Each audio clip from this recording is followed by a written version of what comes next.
사람은 누구나 열매가 있어야 풍성한 삶을 살 수 있고 행복한 삶을 살 수 있습니다.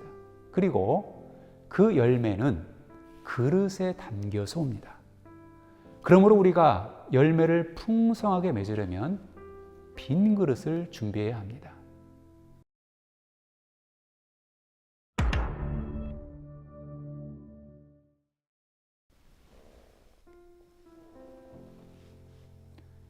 안녕하세요, 성도 여러분. 반갑습니다.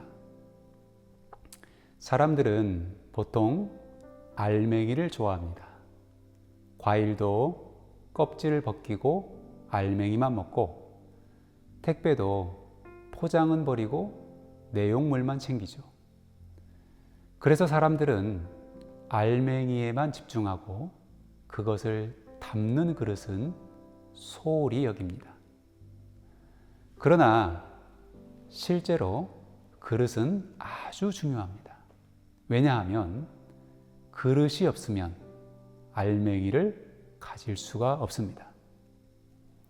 이 말은 우리가 알맹이를 얻기 위한 최선의 방법은 빈 그릇을 준비해야 한다는 것을 의미합니다. 그래서 돈을 벌거나 성공을 하려고 공부를 하고 부지런히 일을 하고 필요한 노력을 합니다. 이것은 다 원하는 열매를 담기 위한 빈 그릇을 준비하는 것입니다. 빈 그릇을 준비하는 것이 열매를 얻기 위한 최선의 방법이기 때문입니다. 우리의 눈에 보이지 않는 하나님의 은혜도 받으려면 빈 그릇이 필요합니다. 그래서 은혜 받기 위한 최선의 방법은 은혜 받을 그릇을 준비하는 것입니다. 빈 그릇만 준비되어 있으면 채우시는 것은 주님이 하십니다. 그러면 어떤 빈 그릇을 준비해야 할까요? 첫째로 예수님과 닮은 그릇이어야 합니다. 이것은 그릇의 속성을 말하고 있습니다. 그릇에 담고자 하는 것과 속성을 맞추기 위한 것입니다. 여러분, 여기에 바가지와 소쿠리가 있습니다. 같은 그릇이라고 하지만 담는 것이 달라질 수 있습니다. 바가지에는 물을 담을 수 있지만 소쿠리에는 물을 담을 수 없습니다. 하나님의 은혜를 담는 것도 아무 그릇에나 담을 수 없습니다. 세상 것을 담기 위한 그릇에 하나님의 은혜를 담을 수가 없습니다. 담는다고 담기지 않습니다. 다 밑으로 새버립니다. 돈을 담는 그릇에 은혜를 담지 못합니다. 돈을 많이 번다고 은혜도 많이 받는 것은 아니잖아요. 성공을 담는 그릇에 은혜를 담으면 밑으로 다 새버립니다. 여러분, 지식이 넘친다고 해서 은혜도 넘치는 것은 아니잖아요. 돈과 권력과 명예와 지식은 많지만 인생이 공허한 것은 은혜를 담지 못하기 때문입니다. 그래서 하나님의 은혜를 담기 위해서는 하나님의 은혜와 속성이 같도록 그릇의 속성을 맞추는 것입니다. 이렇게요. 오늘 말씀 36절을 읽겠습니다. 너희 아버지의 자비로우심 같이 너희도 자비로운 자가 되라. 이렇게 하나님과 성품을 똑같이 맞춰서 하나님을 가장 잘 담은 그릇은 바로 예수님이십니다. 예수님만큼 하나님을 잘 담은 그릇은 없습니다. 예수님은 어떻게든 하나님이 하시는 대로 따라해서 하나님과 속성을 맞추심으로써 빈 그릇을 만드셨습니다. 그래서 우리가 하나님을 잘 담기 위해서는 예수님과 속성을 맞추면 됩니다. 그리고 예수님과 속성을 맞추려면 예수님을 따라하면 됩니다. 내 생각과 내 판단과 내 의지는 다 내려놓고 주님이 주시는 대로 먹고 주님이 주시는 대로 갖고 주님이 인도하시는 대로 순종하며 따라가면 예수님을 닮아가게 되고 결국은 예수님을 닮게 됩니다. 그래서 예수님과 가장 가까워질수록 하나님을 담을 수 있는 그릇이 됩니다. 채워지는 것은 걱정하지 않아도 됩니다.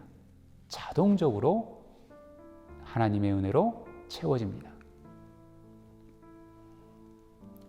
은혜 받기 위해 어떤 빈 그릇을 준비해야 될까요? 두 번째로 예수님을 받는 그릇이어야 합니다. 여러분, 받으려면 비어 있어야 됩니다. 그것은 그릇의 상태를 말하는 것이죠. 빈 그릇은 말 그대로 비어 있는 상태죠. 그런데 우리는 종종 거기에 채워놓고 빈 그릇이라고 주님께 내밀고 있습니다. 뭘로 채워져 있을까요? 이것으로 채워져 있습니다. 오늘 말씀 37절을 읽겠습니다. 비판하지 말라. 그리하면 너희가 비판을 받지 않을 것이요. 정죄하지 말라. 그리하면 너희가 정죄를 받지 않을 것이요. 용서하라. 그리하면 너희가 용서를 받을 것이요. 오늘 말씀에 나와 있는 비판과 정죄뿐이겠습니까? 탐욕도 있고 음란도 있고 다툼도 있고 교만도 있고 종류에 상관없이 이런 것들로 채워놓은 그릇은 빈 그릇이 아니기 때문에 하나님의 은혜로 채울 수가 없습니다. 그러므로 이런 죄악으로 채워져 있는 우리의 그릇을 비우기 위해서 예수님의 보혈의 은혜가 필요한 것이죠. 예수님의 보혈만이 우리의 죄를 씻어주시고 우리의 심령을 깨끗하게 닦아주십니다. 그래서 하나님을 받기 위해서는 반드시 예수님을 받아야 합니다. 예수님 없이는 하나님도 없습니다. 예수님은 오직 하나님을 만날 수 있는 유일한 길이 되고 장소가 됩니다. 그러므로 예수님을 받는 그릇, 그곳에 하나님이 임하십니다.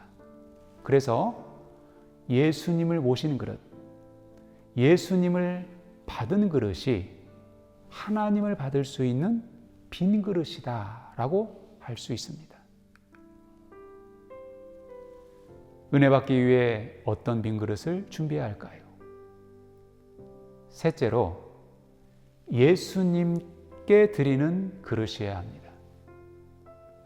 우리가 하나님의 은혜를 받는 그릇의 크기는 어떻게 결정이 될까요?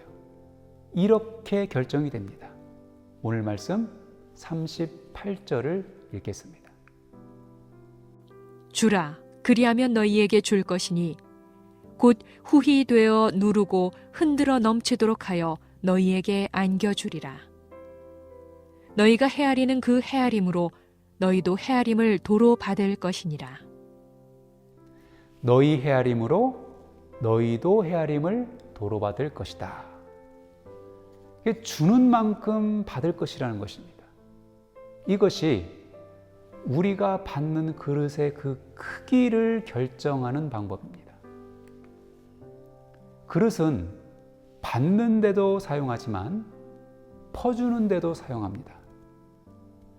우리에게 그릇은 하나밖에 없습니다. 그래서 주는 그릇이 받는 그릇이고 받는 그릇이 주는 그릇이 됩니다. 그래서 우리가 하나님께 받는 그릇은 우리가 예수님께 드리는 그릇이고 그 그릇의 크기는 우리가 예수님께 드리는 그릇의 크기와 같습니다. 여러분, 아시다시피 사람은 누구나 열매가 있어야 풍성한 삶을 살 수 있고 행복한 삶을 살 수 있습니다.